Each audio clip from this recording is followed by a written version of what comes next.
তুমি এখন ঘরের বাইরে যাও গো গিন্নিমা। আমার চিকিৎসার সময় কেউ কেউ থাকলে চিকিৎসার কাজ হবে না।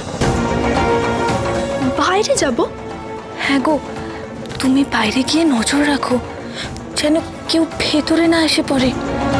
চিকিৎসার সময় কেউ ভেতরে এলে চিকিৎসায় বিঘ্ন ঘটবে, তাতে তাতে উল্টে বিপদ হবে। যাও, তুমি বাইরে থাকো। বেশ, ঠিক আছে।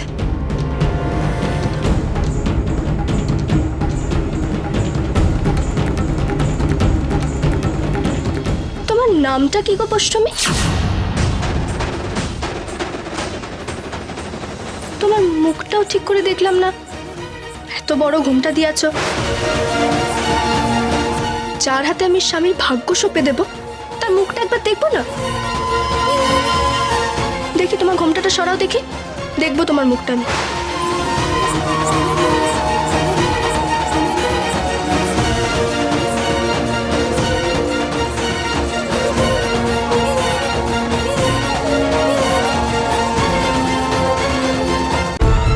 কি হলো, দেখাও তোমার মুখ। আর তোমার নামটাই বা কি? আমার নাম? আমি তো বৈষ্ণবী গো। আমাদের আবার নাম কি গো? আমরা তো শ্রীকৃষ্ণের চরণে মন প্রাণ সব সঁপে দিয়েছি। আমরা তো মনে করি আমরা শ্রী বৃন্দাবনের শতেক গোপিনীর একজন। ললিতা, বিশাখা, চন্দ্রাবলী, যা নামে ইচ্ছে ডাকতে পারো। পর্বাশ্রমের নাম করে আমরা সব ভুলে গেছি গো। সে না হয় বুঝলাম, কিন্তু তোমার মুখ দেখাতে এত কিসের আপত্তি? সেটাতে তো নিশ্চয়ই কারোর বারণ নেই। আর আমিও তো মেয়ে মানুষ, আমায় কিসের লজ্জা?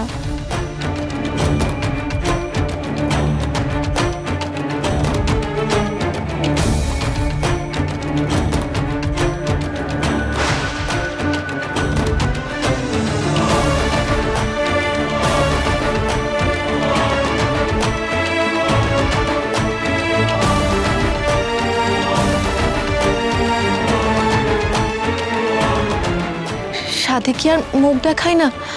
অনেক জ্বালায় দেখায় না গো। তবে তবে তুমি বললে আমি আমার মুখটা দেখাতে পারি, কিন্তু আমার মুখ দেখে পরে ভয় পেয়ে গেলে আমার দোষ দিও না যেন।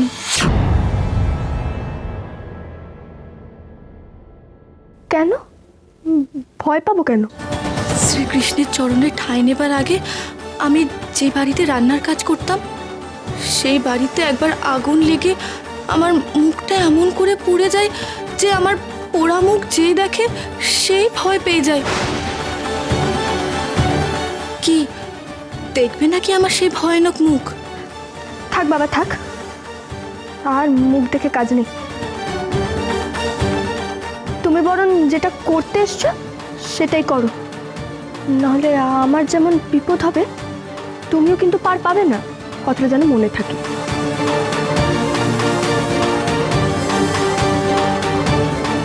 আমি আমার সব কবিরাজি বিদ্যে মানুষটাকে ভালো করার জন্য উজাড় করে দেব।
ভয়ানক শ্লেষা, সারা বুকে শ্লেষা জমে গেছে, তাই শ্বাস বন্ধ হয়ে আসছে।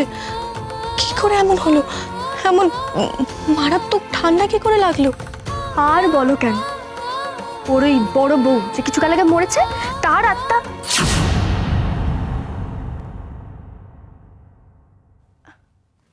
না মানে সেই পেতনি ঠিক ঠান্ডা লাগায়নি। হয়েছিল কি, আমি আর আমার স্বামী নৌকোতে বেরিয়েছিলাম। হ্যাঁ, উনি কত রঙ্গ রসিকতা করছিলেন, গল্প করছিলেন, আমার মাথায় ফুলও গুজে দিয়েছিলেন জানো। সে আমার তখন কি লজ্জা।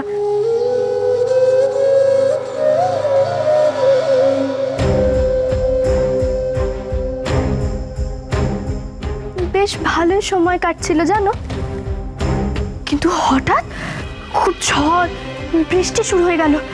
উনি আমাকে ছইয়ের ভিতরে বসতে বলে নিজেই নৌকা বাইতে লাগলেন। আর কি ঝড় জলের মধ্যে। বাজি ছিল না? না,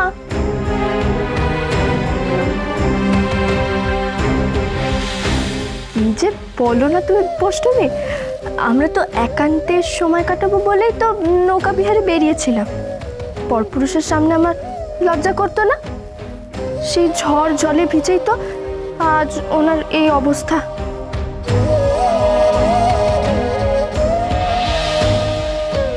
আপনি আমাকে ভুলে নয়নবুকে নিজের করতে পেরেছেন, এতে আমি খুব খুশি হয়েছি।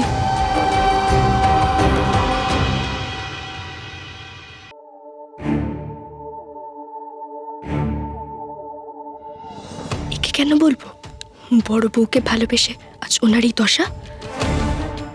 তার চেয়ে আমাকে ভালোবেসে এমনটা হয়েছে বলাই ভালো।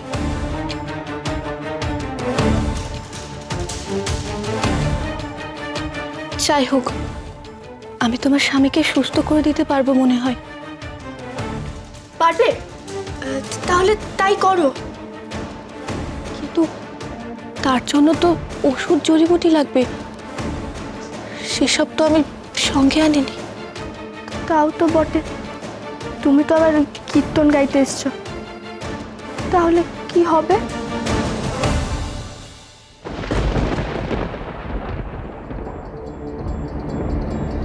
ভেবো না, আমাকে শুধু বাইরে গিয়ে জড়িবুটি সংগ্রহ করে আনতে হবে।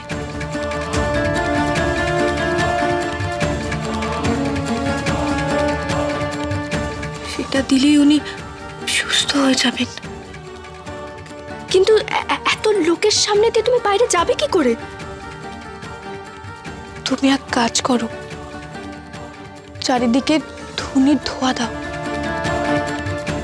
সেই ধুনির ধোঁয়ার আড়ালে আমি বাড়ির পেছন দিক দিয়ে গিয়ে জড়িবুটি সংগ্রহ করে আনবো।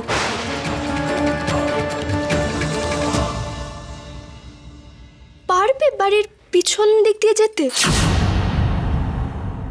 তুমি তো এ বাড়ির কিছুই জানো না।